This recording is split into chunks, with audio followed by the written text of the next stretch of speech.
Bentar ya, maaf karena lagi pakai handphone. Eh, apakah Atau mungkin yang kelihatan? bagian share screen Deka aja. Oh, ya udah oke. Thank you. Aku Nanti lagi nggak bisa si pakai. heeh, yang Oke, bagian video thank you baru kelihatan. ya.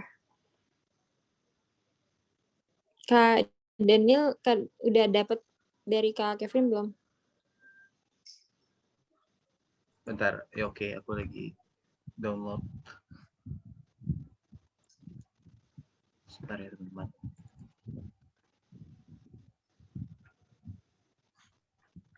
Di sini masih pada rata-rata sekolah ya, sekolah kuliah ya. Nggak terlalu ngefek ya PPKM. PowerPoint aja deh. Sing Dio. Oh, PPTX. Yes. Sebentar yuk.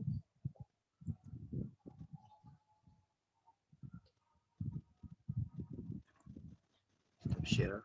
Sorry. Yes. Kelihatan, Vin? Iya, kelihatan. Oke. Share screen. Add. Nah, oke sip. Oke, gue mulai ya. Malam semuanya. Mungkin pada udah kenal kali ya. Kalau gue lihat sih kayaknya nggak ada yang baru sih. Udah kenal. Ya, gue Kevin. Gue bantuin Deka sama Clara di. Gue kalau misalnya di pemuda, kadang gue bantuin Clara sama Deka.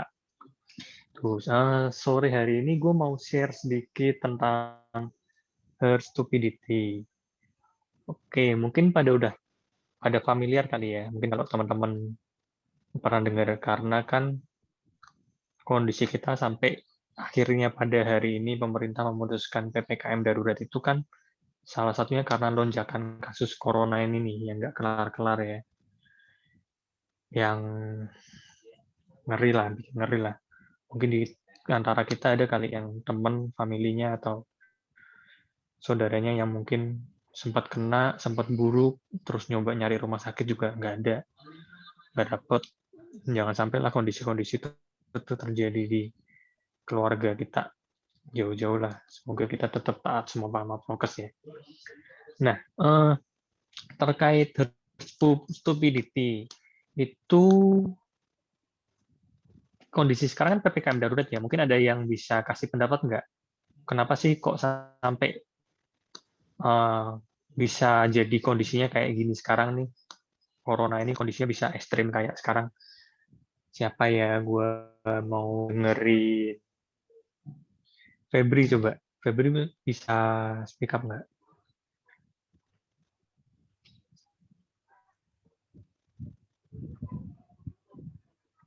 Iya Kak, gimana Kak Kevin? Iya. Coba kalau menurut Febri nih kondisi corona sekarang bisa sampai PPKM darurat diterapkan itu kira-kira kenapa ini? Kok bisa sampai kayak gini? Padahal kemarin kan sempat melandai itu. Sempat kayaknya kita berharap hampir selesai lah. Mungkin karena ini nggak sih kayak prokes sudah mulai pada nggak ikutin prokes, terus juga kan orang-orang banyak yang udah vaksin, terus kayak yang udah vaksin kayak udahlah gue udah vaksin, jadi udah mulai prokes menurun. Terus juga udah mulai jenuh kali ya Kak di rumah doing aktivitas yang gitu-gitu aja. Jadi orang ya pasti pengen keluar lah ngerasain di luar tuh kayak gimana sih gitu. Ya nggak sih? Iya, Aku iya, kayak iya. gitu mikirnya. Iya, iya. Oke, oke. Coba kalau Adi, menurut tadi kira-kira kenapa nih? Mungkin karena kemarin kan ini Kak, apa namanya, mudik tuh yang orang-orang pada susah disuruh nggak mudik tapi tetap aja ada orang yang mudik tuh yang di Bekasi yang badan nerobos pembatas gitu Kak. Efeknya mungkin sekarang. Iya, iya. Tapi gue mau nanya, Oke, nanti gue minta Dino nanya ya. Tapi menurut Dino itu sebenarnya COVID ini nakutin nggak sih? Kenapa Kak? Menurut Dino tuh sebenarnya COVID ini tuh menakutkan nggak sih? Menurut Dino gimana? Nggak apa-apa, bilang aja. Kalau kayaknya juga kayak flu biasa atau gimana, nggak apa-apa, terserah. Kan bebas Menakutkan beropini. sih Kak, soalnya kan banyak juga kasus yang sampai meninggal gitu. Oke. Kalau dari Sylvia, menurut lu COVID ini gimana? Memang semenakutkan itu atau enggak? Atau gimana? Menurutku iya serem banget. Serem. Kalau ditanya menakutkan ya menakutkan, serem banget. Iya, oke. Gue sih cukup banyak ya, karena gue kan kerjanya di proyek ya. Maksudnya karena proyek itu nggak ada jedanya. Bahkan di PPKM darurat pun tuh proyek termasuk salah satu yang kritikal. Jadi tetap masuk seperti biasa, mobilitas seperti biasa. Nah, kalau gue ngadepin COVID sendiri, kebetulan gue pernah kena nih. Gue pernah kena di Agustus tahun lalu. Gue pernah kena. Gue Agustus tahun lalu kena, cukup lama sih gue sih. Tapi untungnya nggak sampai parah, nggak sampai sekarat lah. Sempat masuk Wisma Atlet juga. Tapi kondisinya waktu itu kan memang lagi heboh, tapi belum separah sekarang ya. Kalau sekarang kan bener-bener udah full banget tuh Wisma Atlet, dulu kan nggak. Nah, kalau gue pribadi sebenarnya COVID ini selama kita taat prokes, terus selama kita kalau bergejala, kita mau swab atau minimal antigen. Terus kalau ketahuan positif kita mau isolasi. Itu tuh sebenarnya nggak nakutin, karena banyak pakar, banyak nakes yang bilang kalau corona itu yang berbahaya itu di penyebarannya. Nah, yang ngeri ini kan orang-orang yang mereka tuh bener-bener udah jenuh, tapi mereka nggak taat prokes. Mereka udah jenuh, tapi pakai masker di bawah hidung. Mereka udah jenuh, tapi kalau mereka bergejala, ngomongnya cuma flu biasa, nggak mau nggak mau antigen. Padahal kalau di rumah kan nggak mungkin mereka pakai masker terus. Ya kecil lah, apalagi ngobrol sama keluarga inti. Nah, keluarga intinya ya kalau semuanya disiplin, kalau nggak disiplin, terus kan kamar mandinya pasti jadi satu. Gue mungkin share sedikit ya. Nah, COVID ini nih, untuk COVID ini, itu kalau isolasi mandiri, salah satu syaratnya itu harus kamar mandinya terpisah. Kalau kamar mandinya jadi satu, peralatan mandinya jadi satu, itu gampang memudahkan penularan. Apalagi yang COVID Delta ini kan, dia bisa bertahan di udara dan cepat banget nih menularinya. Bahkan pada bilang tatap muka aja udah ketularan kalau kita nggak pakai masker atau maskernya terbuka sedikit. Atau kita pakai masker tapi nempel di tangan kita, terus waktu kita buka masker kita usap-usap hidung, nah misalnya itu udah kena lagi. Jadi memang di sini nih yang agak berbahaya itu memang di tingkat penyebarannya. Yang dalam tanda kutip apa ya, kalau bertahan di udara di ruangan tertutup itu orang satu batuk bersin, apa orang habis pegang gagang pintu, habis salaman, tangannya masih ada bekas virus, terus nanti dia megang HP, ngambilin gelas, atau ngambil makanan, atau megang sendok, atau nonton, atau apa, bawa tas, atau apa, itu kan semuanya kecampur semua. Nah, di situ tuh yang ngeri tuh di situnya, penyebarannya yang sangat-sangat ganas. Tapi sebenarnya kalau semuanya mau vaksin, terus semuanya mau pakai masker, itu tuh nggak semenakutkan itu. Karena memang pada akhirnya itu, ini kan virus flu ya, memang virus flu yang ya 3% yang kena memang kondisinya akan kritis sih. Nah, sebisa mungkin angka 3% yang kena ini jumlahnya ditekan di bawah kapasitas masing-masing rumah sakit. Misal di Jakarta ini kan cukup banyak ya, bisa sampai 1.000 bed ICU-nya. Ya, yang sakit itu jangan sampai lebih dari itu. Karena kalau lebih dari itu, kita butuh oksigen, kadang kita yang sesek aja. Kemarin senior gue ada tuh umur 29 tahun, dia mati. Meninggal. Bahasa gue kasar ya. Dia meninggal. Padahal tuh waktu dia kena COVID tuh dia bisa cecetan. Maksudnya, ya sesek sih. Tapi seseknya tuh nggak sesek banget yang sampai nggak bisa cecetan. Bisa cecetan. Terus setelah dini hari itu meninggal jam 2. Dan kasihannya kan dia lagi penuh, dia orang Malang, tapi penugasannya lagi di Kaltara, di pos lintas batas negara tuh, perbatasan sama Malaysia. Tapi nggak boleh pulang. Jenazahnya kan kalau COVID gitu harus dikuburnya di daerah sana, nggak boleh dibawa pulang. Apalagi kalau di Muslim itu kan sedih banget ya.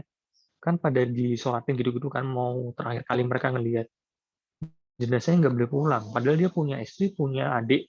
Adiknya itu baru setahun apa 2 tahun gitu. Itu sih ngeri banget sih, kasihan banget sih. Nah, memang kondisinya yang kayak gini-gini nih, dimana yang punya sakit itu sebisa mungkin dapat penanganan secara maksimal. Jadi jangan sampai semua barengan sakitnya. Nah, yang berbahaya tuh di situ, di penyebarannya. Gue sedikit cerita itu, karena gue kan sedikit ngikutin ya, karena udah alumni COVID, terus sempat ya ngikutin lah.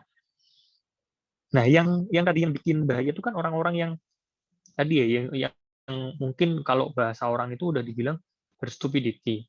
Udah tahu, oh ya, udah tahu kondisinya kayak gini, tapi mereka ngerasa virusnya itu biasa karena mereka pernah kena tapi nggak meninggal. Terus tapi mereka ngeyel, maksudnya ngeyelnya tuh nggak taat prokes. Mereka tahu disuruh apa dan mereka seharusnya tuh udah tahu mereka tuh harusnya gimana. Cuma karena tadi mungkin ada yang bilang karena udah jenuh, bosen, terus mungkin udah pernah kena tapi juga nggak kenapa-napa. Nah,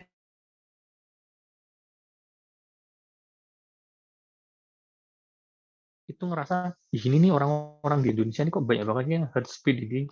Maksudnya sampai sebego itulah kalau orang-orang pada bilang. Bahkan ada yang bilang ini sampai konspirasi kah, ada yang sampai bisnis di COVID kan, bisnis rumah sakit, akal-akalan pemerintah supaya dananya bisa keluar. Banyak lah kalau ada omongan-omongan gini. Ya kadang mereka ini kalau nggak sampai kritis juga nggak akan sih. Nah, sekarang kita masuk ke rohani. Maksudnya kalau di sisi kerohanian itu gimana sih? Sebelumnya kan Kak Deka udah share tuh di grup ada 2 quote ya. Mungkin nanti gue akan nanya, nanti kasih reaction ya. Gue mau tahu siapa yang lebih. Kalian dari gue 2 quote itu kalian milih nih. Quote mana yang menurut kalian paling menarik? Atau kalian boleh bilang paling mencerminkan diri kalian, atau diri kalian ingin menjadi yang paling cocok lah, paling mirip dengan tipikalnya kalian. Nah, quote yang ini nih, yang gambarnya kapal, perahu tuh. People never learn anything by being told, they have to find out for themselves. Coba mungkin bisa dikasih reaction nggak? Siapa aja yang prefer dengan quote itu? Semua harus jawab loh ya. Kalau nggak jawab nanti gue tunjuk. Ini PPT-nya nggak ini ya? Nggak Oh belum, next ya? PPT-nya belum. Oh belum. Belum next. Iya. Dari quote-nya dulu. Kan udah di-share di grup kan? Ada nggak yang people never learn anything by being told, they have to find out for themselves? Mungkin bisa kasih reaction. Atau gue tanya langsung. Oke, Sylvia. Bahasa Indonesianya mungkin, Vin. Iya. Ya udah, Bedi. Geser ke slide selanjutnya deh. Ke next slide deh, Dik. Mungkin perlu dibantu bahasa Indonesia ya. Nah, itu. Ada yang atas, ada yang bawah tuh. Mungkin setelah kalian baca Indonesianya, kalian bisa lebih ngerti.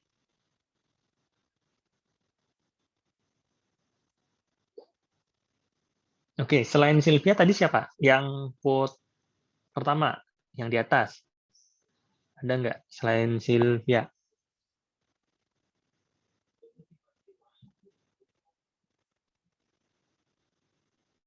Mungkin bisa kasih reaction.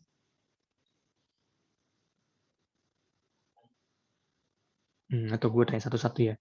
Adi, coba Adi. Ya Kak. Adi lebih prefer yang mana quote-nya? Atas atau bawah?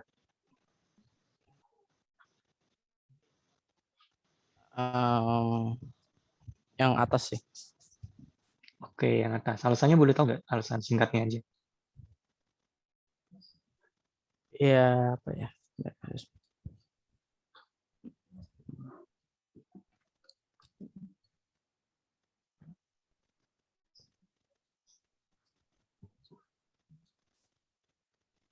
Ya mungkin apa ya? Ya harus mencari dari luar itu apa gimana ya? Hmm,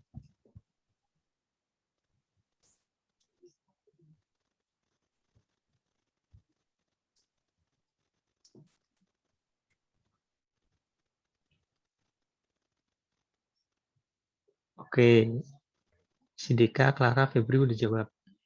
Ya udah nggak apa-apa, Di. Lu yang atas ya? ya yang bawah juga sih Oke, sebenarnya. oke. Nah, nanti gue mau sharing nih atas sama bawah nih.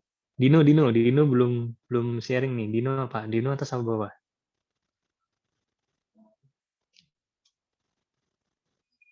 Saya lebih yang ke atas sih, Kak.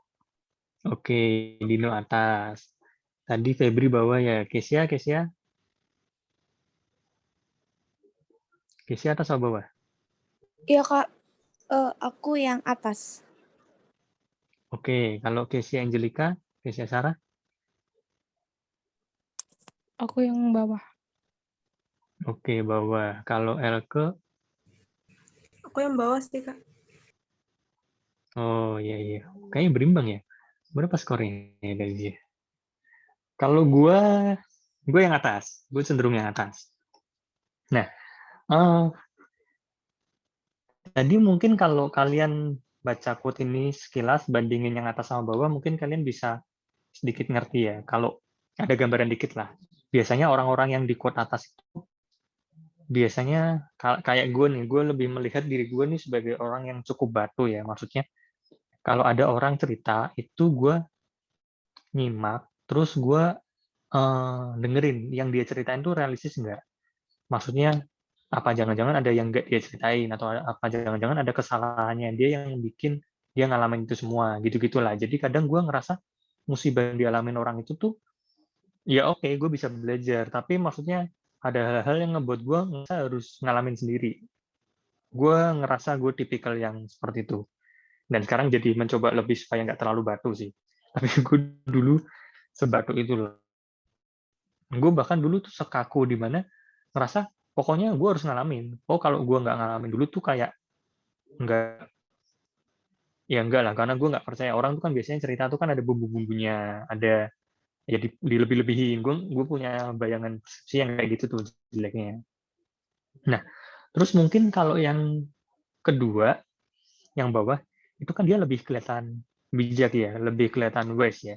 Dimana dia ngerasa dia cukup menjadikan kesalahan orang lain itu sebagai pelajaran, karena dia tahu di hidup ini tuh dia nggak akan bisa ngalamin semuanya, nggak akan pernah mencoba semua masalah lah. Kan kalau bisa kita nggak perlu kita nggak perlu jatuh, kita udah bisa ngerti kan. Nah, mungkin kalau secara singkat, kesannya orang satu nih lebih negatif ya. Kalau waktu gue membaca dua quote ini pun gue ngerasa secara singkat yang satu ini lebih negatif. Tapi sebenarnya quote satu sama quote dua ini cukup berimbang. Ibarat mata koin. Maksudnya ini tuh nggak bisa dipisahkan. Ada fase-fase hidup di mana kita itu harus ngelewatin fase-fase ini. Misal anak kecil, itu harus jatuh. Maksudnya anak kecil belajar jalan itu harus jatuh. Nggak bisa orang tua, misal kita nanti punya anak, orang tua menjaga anak kita supaya sama sekali nggak boleh jatuh. Itu nggak bisa. Nggak bisa segala urusan anak itu kita bantu. Nggak bisa. Kadang anak itu harus ngalamin masalahnya sendiri. Nah, kita perlu tahu bahwa dalam hidup ini itu ada fase-fase di mana lu tuh memang harus ngerasain sendiri supaya lu tahu. Jadi ada fase-fase pembelajaran hidup yang mayor. Tapi ada juga fase-fase pembelajaran hidup yang minor, yang maksudnya kita bisa belajar tanpa perlu ngalamin itu sendiri. Kita cukup dengar dari ceritanya orang lain. Atau enggak, ya seminimal mungkin nggak perlu lah.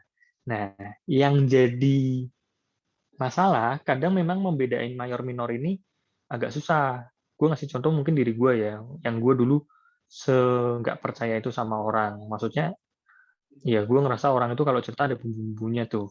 Jadi gue setiap permasalahan apapun, misal masalah di organisasi, atau masalah di kerjaan kelompok, atau masalah sama temen, itu menurut gue ya lu ada salah di bagian sininya, ya lu ada salah di bagian sininya. Jadi gue ngerasa kalau gue di posisinya dia, gue akan dapet masalah yang kayak gitu. Nah,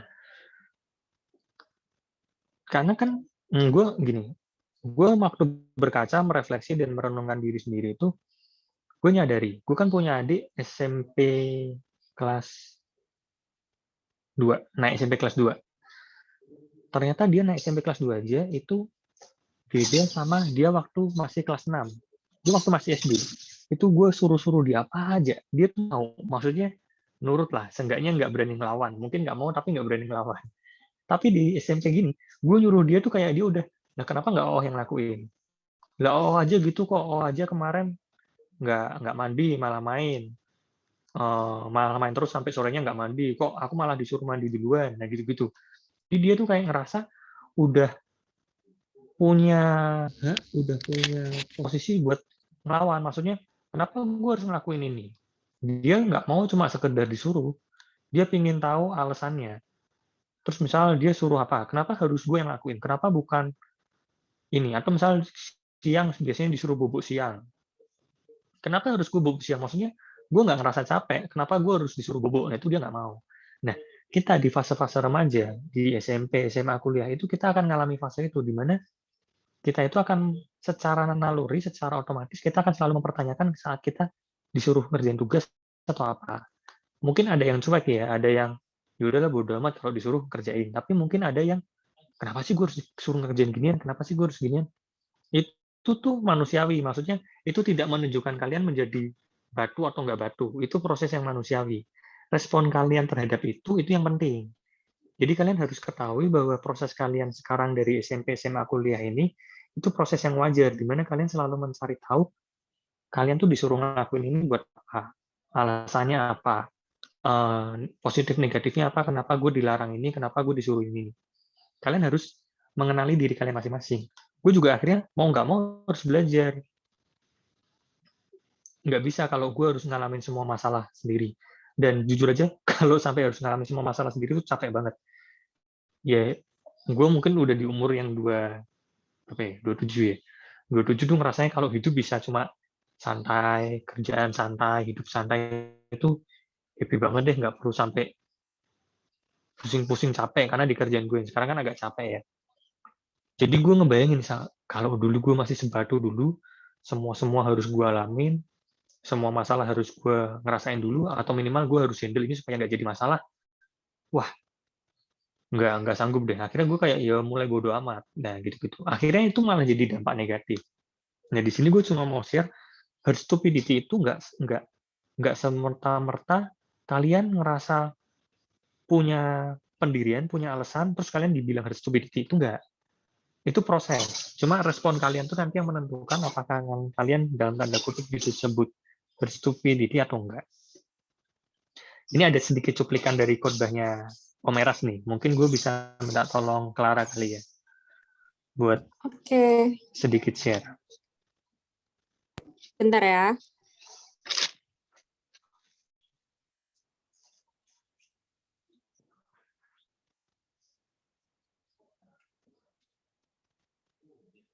Bisa-bisanya loh teologi yang mengatakan asal percaya Yesus selamat masuk surga. Bener-bener ngawur.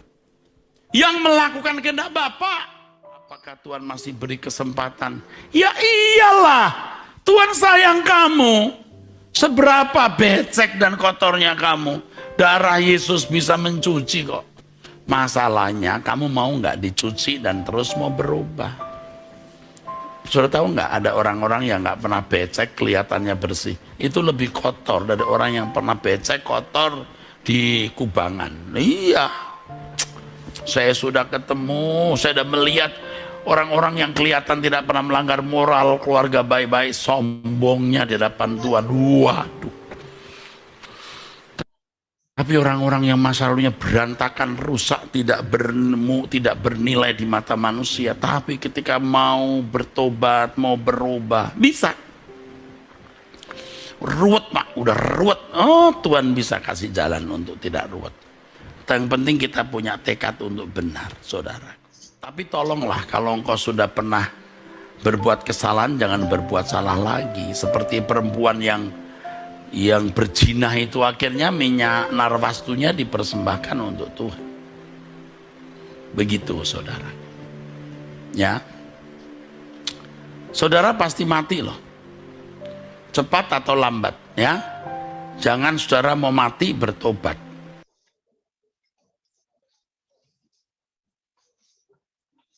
Udah ya kelar. Oh udah sampai situ nih. Nah oke.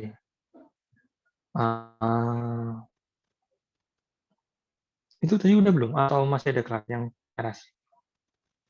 Jangan saudara mau mati bertobat. Dan licik, ada orang yang mau mati sudah mulai sekarat-sekarat bertobat. Setelah bertobat sembuh. Setelah sembuh nggak mau berubah. Berubahnya sedikit. Nah itu sudah saya lihat dari dulu. Makanya saya sering tidak percaya orang yang berjanji, Tuhan kalau aku sembuh, aku berikan hartaku. Udah omong kosong. Kalau udah sembuh, tidak. Memangnya gampang jadi orang yang murah hati? Nggak gampang. Mempersiapkan kematian yang bermartabat. Wah ini dia. Untuk yang mau mati. Itu di play kan? Kecuali yang nggak mau mati. Jangan datang ya. Jangan ikut. Anda nggak akan mati kan? Nggak usah ikut ya. Jadi yang mau mati ya ikut. Nah oke. Ini khotbah kemarin Minggu tanggal 27 lah. Kemarin Minggu pas sore yang jam 6 itu. Nah, ini yang berbahaya yang di kita gini sekarang nih, kalau dalam kerohanian. Ada orang sekarang tuh punya keyakinan gimana dan digembor-gemborkan di gereja lain. Kalau asal percaya Yesus selamat. Sebenarnya sih dari kata-kata itu tuh nggak salah. Cuma akhirnya orang tuh menggambarkan percaya dengan Yesus itu cuma sekedar omongan. Udah gue percaya Yesus, udah puas kan, maksudnya udah selamat kan. Nah, bagian itu tuh yang ya kalau bahasanya Pak Ernst tuh jadi terdegradasi gitu loh. Wah, apa ya? Udah beda kualitasnya tuh udah kualitas percayanya kita tuh udah nggak kayak dulu. Udah menurun. Udah nggak seperti jemaat mula-mula Rasul awal. Nah, ini yang berbahaya. Maksudnya di kekristenan itu yang berbahaya tuh yang kayak gini-gini. Di mana lu ngerasa ya lu padahal tahu nih Tuhan ngomong Tuhan jadilah sempurna sama seperti aku karena Bapakku di surga juga sempurna. Terus makananku ialah melakukan kehendak Bapakku dan lain-lain. Sebenarnya firman-firman itu pernah kita dengar dan kita tahu. Cuma karena ada dalam tanda kutip firman yang lebih gampang yang cuma asal percaya kepadaku selamat. Ya intinya percaya ngikut Tuhan ngaku selamat. Udah gitu doang. Atau orang yang mengetuk orang akan mencari, menemukan, mengetuk, padanya pintu akan dibukakan, meminta dikasih, gitu-gitu. Mereka cenderung memilih firman yang lebih gampang, yang lebih, ini kayaknya nggak ribet deh. Jujur aja, maksudnya di dunia sekarang, di kekristenan sekarang, bahkan di teman-teman gue, baik teman kuliah, teman kerja, bahkan teman gereja lain tuh, yang segitunya juga ada. Yang akhirnya ya gue hidup bebas lah. Yang penting gue nggak ngerugin orang lain, nggak sampai secara kriminal, nggak sampai ngehamilin anak orang, nggak sampai ngebunuh, nggak sampai nyuri. Ya gue baik-baik aja juga udah cukup lah. Nah ini nih yang berbahaya. Yang dimana gue ngerasa ya, maksudnya setelah dengar Pak Eras ya, memang kekristenan ini jadi terdegradasi karena orang nggak melihat sosok figur. Karena orang nggak bisa ngerasain Tuhan Yesus lagi. Dia ngerasa di sini juga nggak ada yang sempurna, maksudnya ya udah semua orang kan berproses. Nah, ternyata itu tuh yang dikerjakan oleh iblis. Iblis itu udah lu tuh cukup dipercaya aja sama Tuhan, dia juru selamat. Bahkan iblis pun percaya, tapi lu nggak perlu jadi sempurna seperti dia. Lu tuh masih manusiawi yang bisa berbuat salah, berbuat dosa, lu punya kelemahan ini, itu tuh manusiawi banget, lu masih punya keinginan, itu tuh manusiawi banget. Nah, toleransi kita akan hal-hal itu membuat kita kadang menjadi batu sandungan. Batu sandungan itu ibarat COVID tadi, nyebar dari satu ke yang lain, akhirnya orang semua ngerasa, ya udahlah, hidup kan juga nggak mungkin kalau standarnya sekeras itu kayaknya.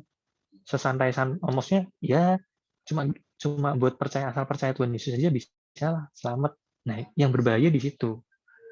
Apalagi yang ngerasa, wah gue kayaknya udah terlalu parah deh. Mungkin gue udah pernah main cewek, atau mungkin gue udah pernah sampai pakai narkoba, atau mungkin gue udah pernah nusuk orang sampai masuk penjara atau gimana, atau sampai maksudnya yang kalau lu cerita tuh semua orang pasti langsung otomatis, wah gila sih, lu dosa lu parah banget. Dan lu terintimidasi sama dosa itu, akhirnya lu makin ngerasa, ya gue kalau harus ke gereja, harus kumpul-kumpul, ketemu yang dalam tanda kutip orang-orang suci gitu, gue nggak bisa. Gue mau nggak mau bisanya ketemu sama teman-teman yang gini, yang nerima gue padanya, karena mereka tahu gue pernah jatuh, tapi mereka nggak ngehakimi. Walaupun gue tahu mereka juga berdosa, maksudnya mereka juga bukan orang sempurna, tapi seenggaknya gue di sini gue diterima, gue nyaman. Maksudnya mereka nggak judging, nggak terlalu sok suci, nggak munafik, gitu-gitu. Nah, hal-hal seperti ini yang membuat akhirnya tadi herd stupidity di kekristenan itu merajalela, di mana orang ngerasa standarnya itu memang nggak setinggi itu, bahkan sampai nggak ngerti kalau standarnya itu setinggi itu. Kayak ajakannya Pak Eras, dah lu nggak mau mati kan nggak usah ikut. Itu bahkan nggak nyampe. Komen orang-orang tertentu itu udah nggak kayak ngomong mereka tuh, nih pendeta gila nih, maksudnya keselamatan plus. Padahal kalau gue bayangin ya, di surga nanti masa sih kita ketemu orang yang masih suka gosip atau masih suka orang yang percaya Tuhan tapi pelit, gosip, nggak mau berbagi, pingin menang sendiri, ambisius. Ya maksudnya ambisiusnya lebih ke nggak peduli sekitar. Gue nggak ngebayangin surga yang kayak gitu tuh, kayaknya gue juga nggak demen deh masuk surga kayak gitu. Nah mereka tuh nggak ngebayangin sampai sana. Feelingnya udah saking tumpulnya sampai nggak bisa ngerasain yang di sana deh. Nah, gue mau share sedikit film ini, mungkin di Susan. Ini gue coba cuplik-cuplik ya, mungkin nanti agak beberapa sambungan.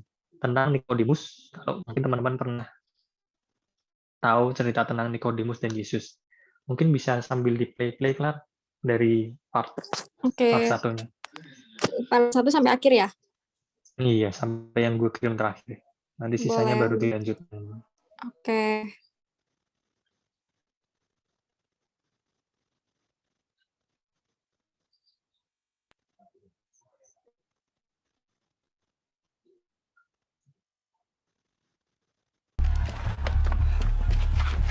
Mary, wait. You saw it. I saw a paralytic walk past me on his 2 feet. You asked me before if I knew his name. Now everyone knows his name. And I fear for his safety. I mean no trouble to him. No dishonor. Your friends tried to have him arrested. They're jealous. They're afraid. But I'm not. I promise. Mary, please. I need to talk to him. I follow him, not the other way around. He doesn't tell anyone his plans. Will you ask him for a meeting in secret, under cover of night, at a place of his choosing? I don't care if it's a ravine or a cave or even a tomb. I just need to speak to him. Please, Mary. I will try.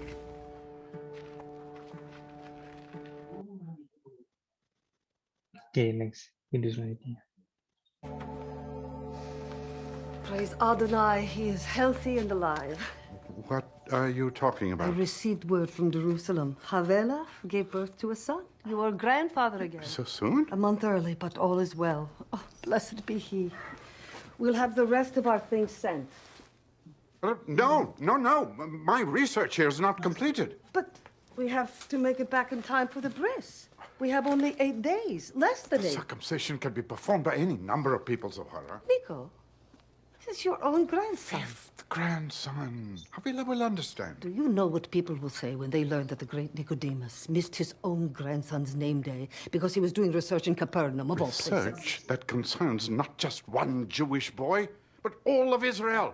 past, present, and There future. is nothing in Capernaum but demoniacs and insolent schoolboys. Come to your senses. I have never been closer to my senses. That is not how it looks from the outside. Many things are not. I am ready to leave this place, Nico. I miss my children and my grandchildren, including the one I haven't even met yet. Oh, Zahara, please. You can't just barge. Oh, I believe I can. Praetor Quintus. Zahara, is it? Pleasure to see you again. I trust all is well. Why would you trust that? Yes, please, do make us start. I have so many questions. Shall we sit first? Oh, yes. Untuklah. Of course.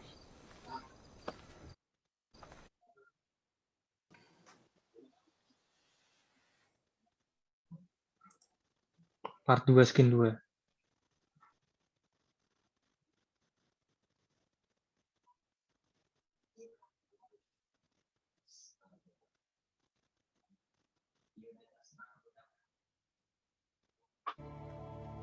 No.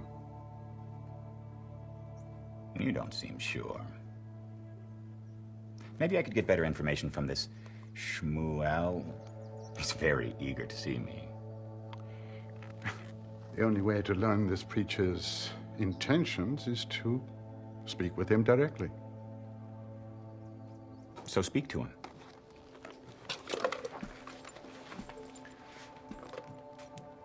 I hate crowds. They take time and resources, and then cleanup is a pain. When you arrange a private meeting, I want to know when and where. Understand? What troubles you about this man? Preachers have a habit of becoming politicians. They sprout up like weeds and spread. You know, wife is a gardener. She understands. Some flora spread their seeds when trampled. Who's to say you wouldn't be creating a martyr?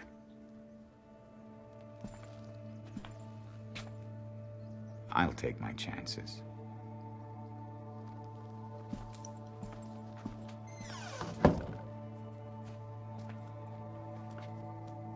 You sympathize with this preacher.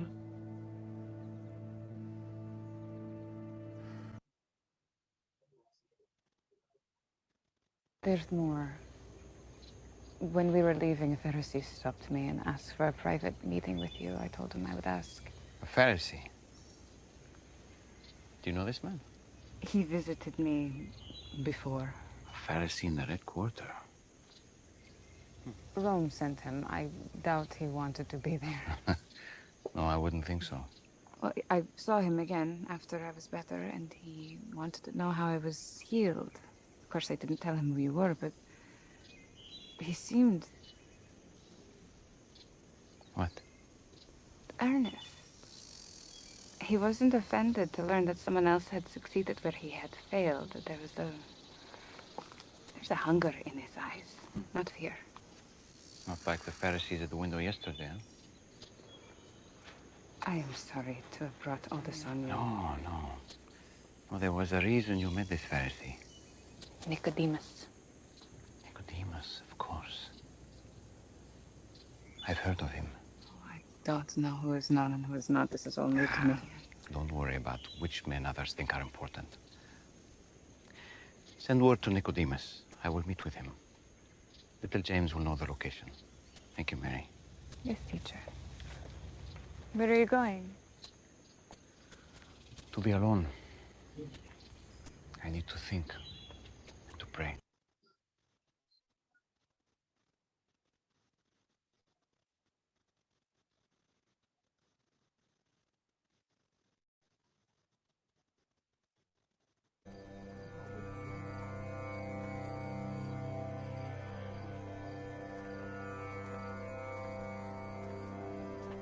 Welcome, Nicodemus. Don't be alarmed. He's waiting for you.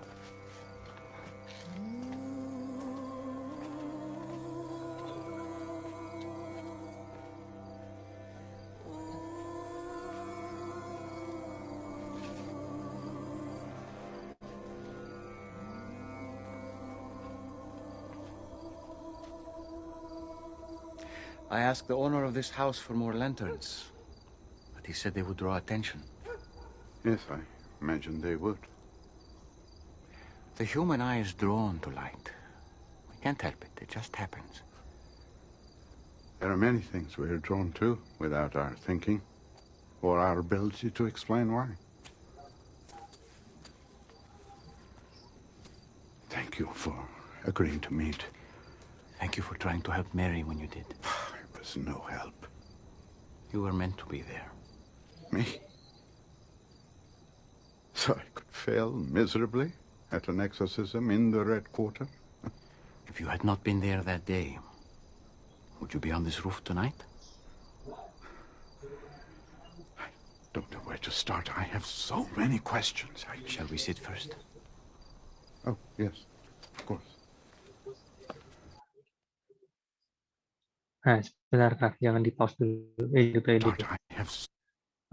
Sampai yang tadi, mungkin kalau ada yang bingung, itu Nikodemus itu pernah ketemu Maria Magdalena tadi. Nggak usah di play lagi sih, ketemu Maria Magdalena lagi, yang di awal-awal banget ngomong sama Tuhan Yesus tuh, kalau ada seorang Farisi Nikodemus yang mau ketemu.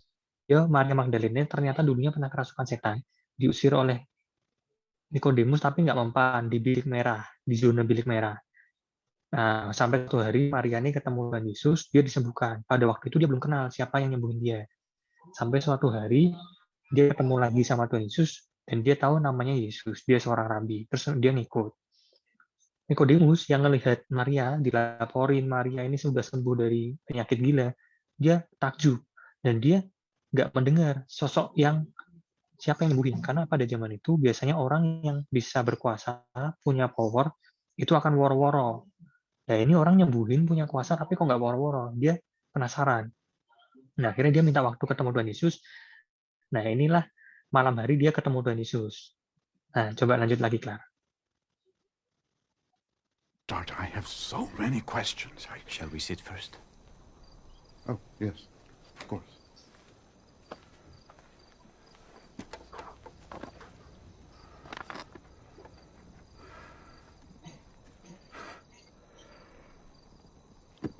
The eastern slums. Many wandering preachers have succeeded in gathering crowds with their rhetoric and fiery tone. I've heard a few of them over the years myself. So you know the type.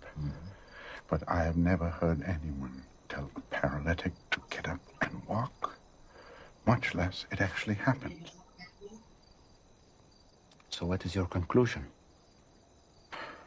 I believe you are not acting alone.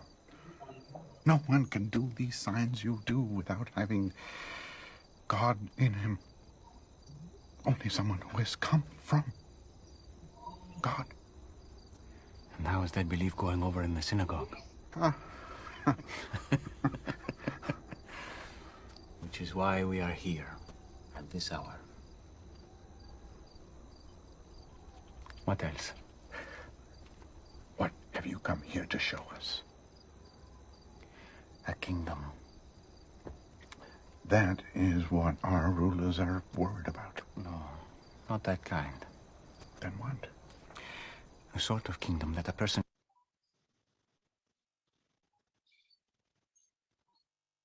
born again. Born again? Yes. You mean like a new creature? A conversion from Gentile to Jewish? No, that's not what I'm talking about. Then what is born again? I hope you don't mean return to the womb, because that would be a problem for me. My mother, may she rest in peace, is dead. Truly, I say to you, unless one is born of water and the Spirit, he cannot enter the kingdom of God. That which is born of the flesh is flesh, and that which is born of the Spirit is spirit. That part of you, that is what must be reborn to new life. Is what must be reborn to new life. How can these things be? A teacher of Israel, and yet you do not understand these things, huh? I'm trying, Rabbi. I know. I know. Do you hear this? What? Listen. What do you hear? The wind? How do you know it's the wind? 'Cause I can feel it. I hear it sound. Do you know where it comes from? No. Do you know where it's going? No. That's what it is to be born again of the Spirit. The Spirit may work in a way that is a mystery to you. And while you cannot see the Spirit, you can recognize his effect. Mind is consumed with thoughts of what a stir these words would cause among the teachers of the law. Yes, and I do not expect otherwise. I speak of what I know and have seen, and it has not been received by the religious leaders. It is hard to receive. So if I have told you of earthly things, and you do not believe, how can I tell you heavenly things? I believe your words. I just fear you may not have a chance to speak many more of them before you are silenced. I have come to do more.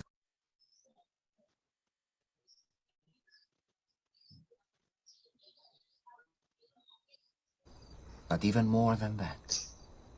Do you remember when the children of Israel complained against God and against Moses in the wilderness of Paran? Yes. They wanted to return to Egypt, and they cursed the manna that God sent them. And then? They were bitten by serpents, and they were dying. But God made a way for them to be healed. Moses lifted the bronze serpent in the desert, and people only needed to look at it. So will the Son of Man be lifted up, so that whoever believes in him may have eternal life. Our people are not dying from snake bites. They're dying from taxation and oppression. I'm sorry to disappoint you, but I did not come to deliver the people from Rome. Then from what? From sin. From spiritual death. God loves the world in this way, that he gave his only Son, that whoever believes in him shall not perish, but have eternal life. So this has nothing to do with Rome. It's all about sin. God did not send his Son into the world to condemn it, Nicodemus. He sent him to save it through him. It's as simple as Moses' serpent on the pole.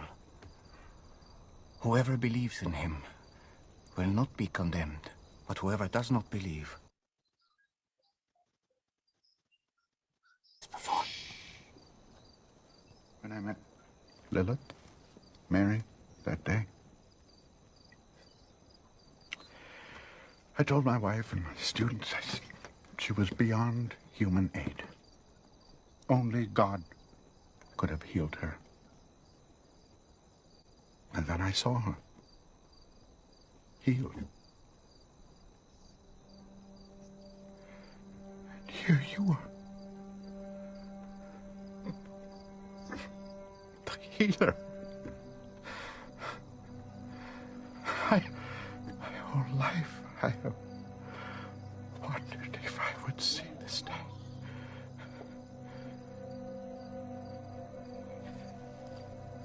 Follow me, and you'll see more. Follow you? Join me and my students. In 2 days' time, we leave Capernaum. Come see the kingdom I am bringing into this world. But I can't. You have a position in the Sanhedrin. You have family. You are getting advanced in years. I understand.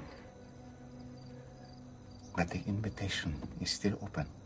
The invitation to what exactly?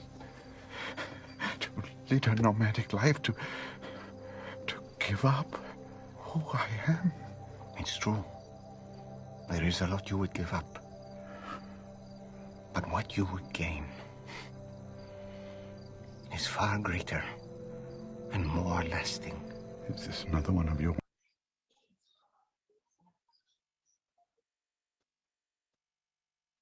is far greater and more lasting. Is this another one of your born-again mysteries? Maybe. I know mysteries aren't easy for a scholar. Think about it. Take your time. On the morning of the 5th day, we leave, and we'll meet by the well in the southern quarter at dawn.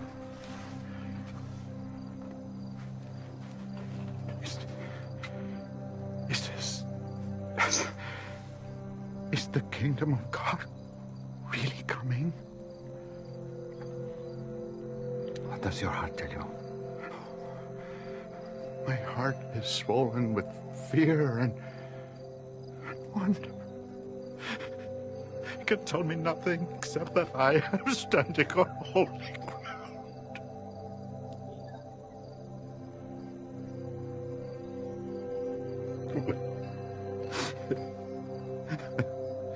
Holy roof, anyway.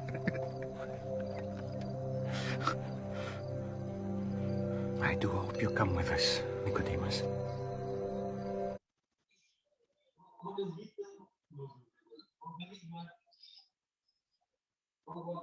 Refuge in him. For all who take refuge in him.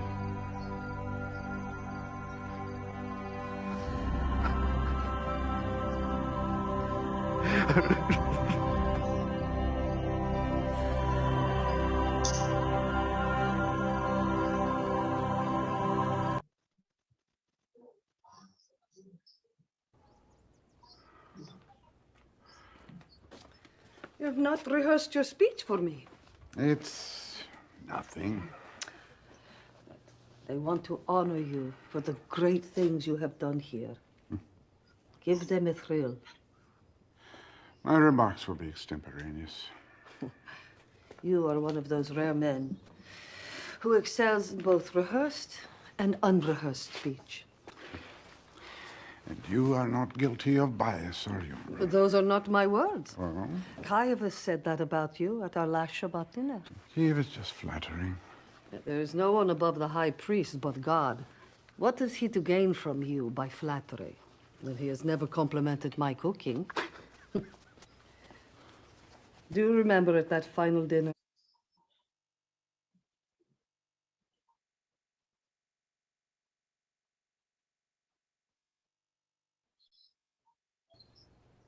I do miss her.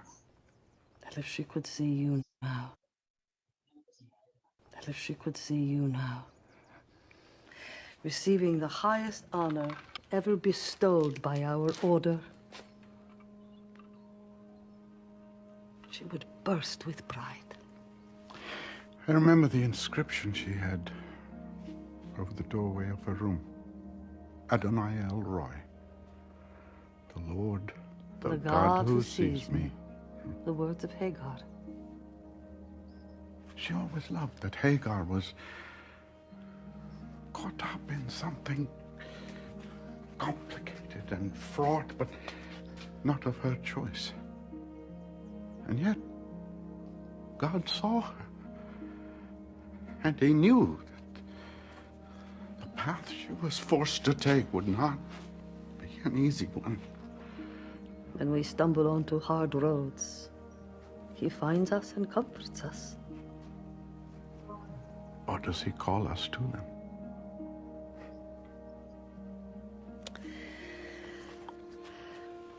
Persian myrrh and camphor to commemorate our last day in Capernaum.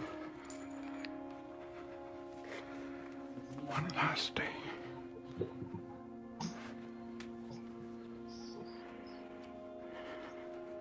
Nicodemus, I love our life.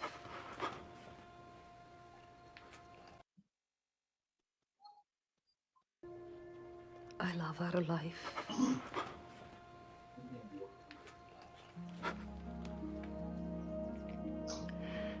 As do I.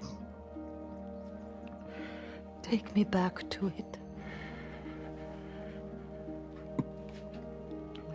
I changed my mind. I will prepare my remarks. I will need a moment.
Should be everyone.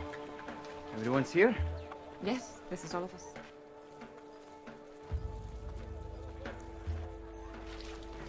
Is there anyone else? Look at this.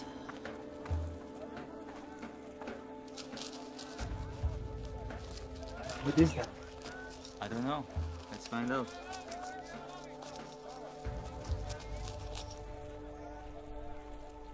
Gold. A friend of mine left that for us.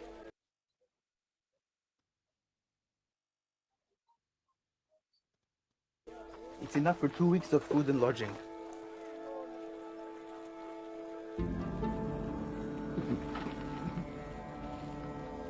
You came so close. What do you mean? We need to go for it to make it to a camp in Tiberias by nightfall.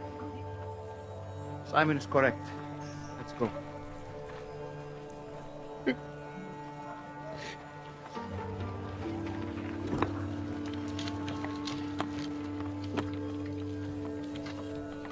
gonna wear that? On a trip. These are my clothes. Should I have others? Ya, mungkin udah selesai.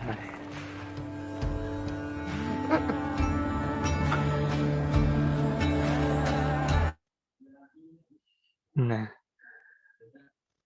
sorry ya, mungkin banyak yang patah-patah ya, karena kan di-share-nya lewat koneksi. Mungkin nanti kalau ada yang mau bisa minta ke Kak Clara videonya, supaya kalau dilihat sendiri kan lebih smooth. Nah, tadi kita bisa lihat Nikodemus waktu ngobrol sama Tuhan Yesus di malam hari. Kenapa waktunya malam hari? Supaya nggak ketahuan para Farisi dan yang lain-lain. Di malam hari itu Nikodemus tahu bahwa dialah sang juru selamat. Tapi dia masih punya banyak pertanyaan, punya banyak keraguan. Tapi Tuhan masih mengundangnya, undangannya masih terbuka. 2 hari lagi Yesus akan pergi meninggalkan Kapernaum. Nikodemus diminta ikut. Skinnya berpindah kan waktu Nikodemus ketemu istrinya, di mana di situ sebenarnya Nikodemus sudah memantapkan hati itu. Dia nyadar 1 hari lagi. Tapi si istrinya juga ngeh, ada yang aneh dengan Nikodemus. Waktu mereka bersaut-sautan firman Tuhan, akhirnya Nikodemus ya di satu titik dia ngerasa, ya aku juga mencintai semuanya ini, maksudnya mencintai keluargaku dan lain-lain. Ya akhirnya di skin terakhir kita bisa lihat kalau Nikodemus cuma bisa ninggalin Tuhan Yesus uang buat perjalanannya, tapi dia nggak bisa ikut. Nah, kalau kita nge-refer dengan apa yang udah Pak Eras ngajarin kita selama ini, ya kondisi-kondisi seperti inilah. Mungkin banyak di antara kita yang nantinya akan jadi seperti Nikodemus. Maksudnya keluarga yang bahagia, perekonomian yang cukup, punya status sosial yang layak dipandang, punya istri atau punya suami yang baik. Istri suaminya tadi juga tahu firman Tuhan loh. Maksudnya nggak yang nakal, nggak yang berbahaya atau gimana. Tapi ternyata semua itu membuat ya tadi hidup itu cukup hanya dengan apa yang ada di dunia ini. Asal percaya Yesus selamat. Ya hidup gini-gini aja, yang penting baik. Ya, seperti itulah. Jangan sampai kita ada di posisi Nikodemus ya. Walaupun mungkin nanti akan ada saatnya kita dihadapkan pilihan apakah kita mau seperti Nikodemus apa enggak.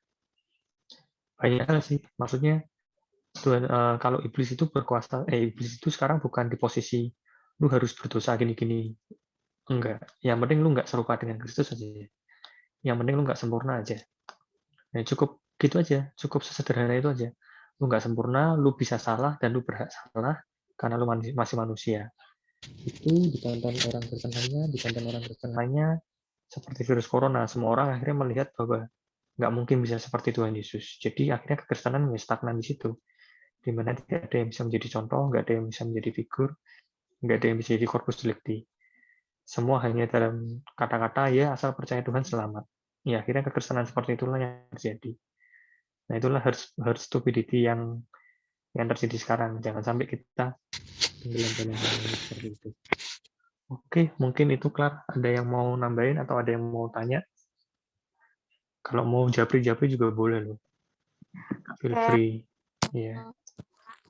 Seru banget ya. Tadi aku di sini juga belum pernah nonton sih. Baru tahu dari kakak juga kan ada series The Chosen itu kan.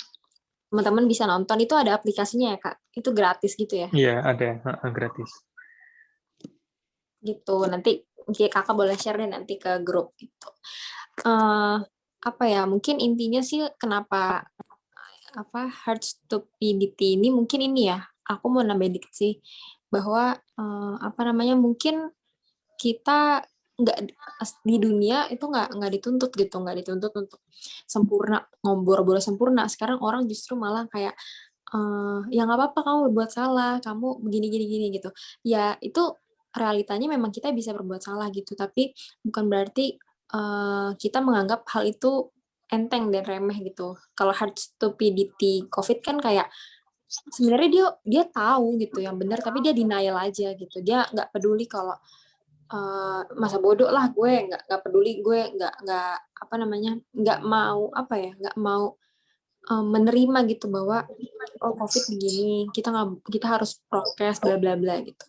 Nah, kita juga harus bisa jadi anak-anak Tuhan yang mulai ayo berusaha gitu sekarang untuk kita nggak apatis gitu, nggak merasa ya gue udah baik kok, gue udah ikut komsel kok gitu.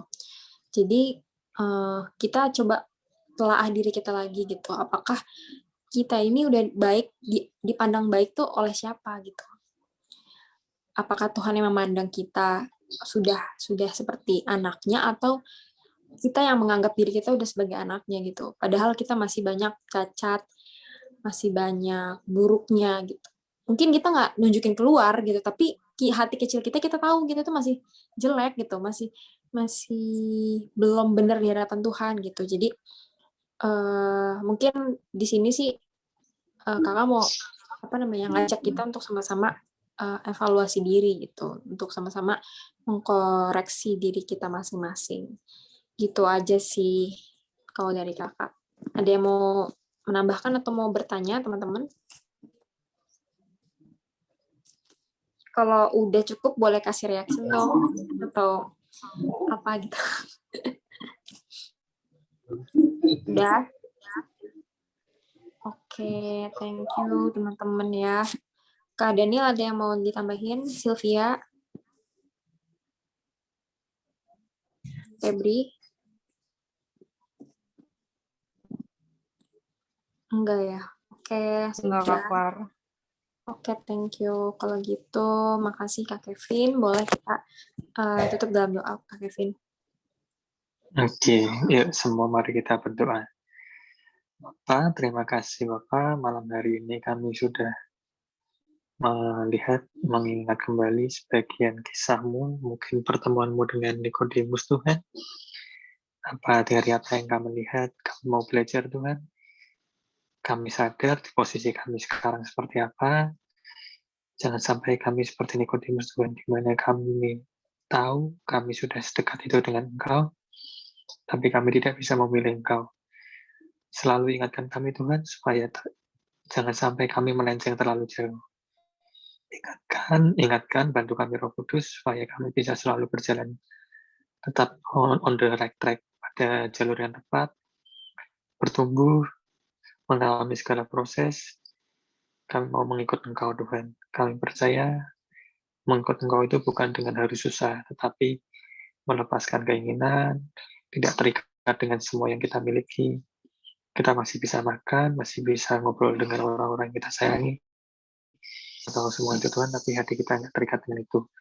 Kuatkan kami Tuhan, beri kami kekuatan supaya kami bisa membuat pilihan yang tepat untuk selalu mau mengikut Engkau, mau melakukan firman-firman-Mu. Terima kasih Bapa. Engkau sungguh Bapa yang sangat baik. Engkau selalu memberi kami kesempatan. Bahkan jika kami sudah sangat rusak, Engkau tahu, dan Engkau selalu membuka kesempatan untuk kami bisa kembali. Terima kasih Bapa, Engkau sungguh Allah yang sangat baik. Terima kasih. Dalam nama Tuhan Yesus, kami sudah berdoa dan mengucap syukur. Amin. Oke, thank you. Boleh foto yuk. Kak Dede boleh tolong fotoin nggak, Kak?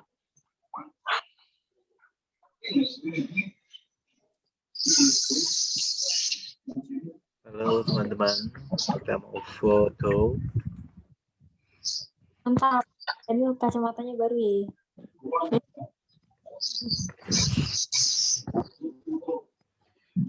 Oh ya, Kezia, Adi, Kezia Manuela, Dino mau open kamera. KAMERA. Sudah, ada lagi? Yuk. Oke, kita hitung sampai 3. 3, 2, 1. Cekrek. Oke, bentar. Paste dulu. PASTE. Bentar ya, mana sih grupnya? Sekali lagi. Kita foto. 3, 2, 1. Cekrek. Oke. Terima kasih teman-teman sudah di screenshot. Bye. You. Terima kasih Kak Kevin. Makasih Kak. Thank you semua. Tetap semangat ya. Terima kasih. Tetap sehat. Makasih Kak. Yuk. Makasih Kak Kevin. Yang sudah vaksin. Yang sudah boleh vaksin. Enggak ya. Vin, nanti join lagi kali Vin. Iya, join lagi. Gokil. Itu ya. Terlalu gimana? Dapat gak sih? Meresap gak sih? Persiapannya kurang. Itu persiapan video. Iya, harusnya kalau tahu kemarin gitu gue minta tolong adik gue aja ya, biar langsung dianuin videonya. Iya. Terusnya gue nggak enak badan lagi, kacau nih. Aduh, nggak enak badan, gue sharing gimana nih? Aduh. Ya udah, gue open itu dulu Devin bentar ya. Thank you.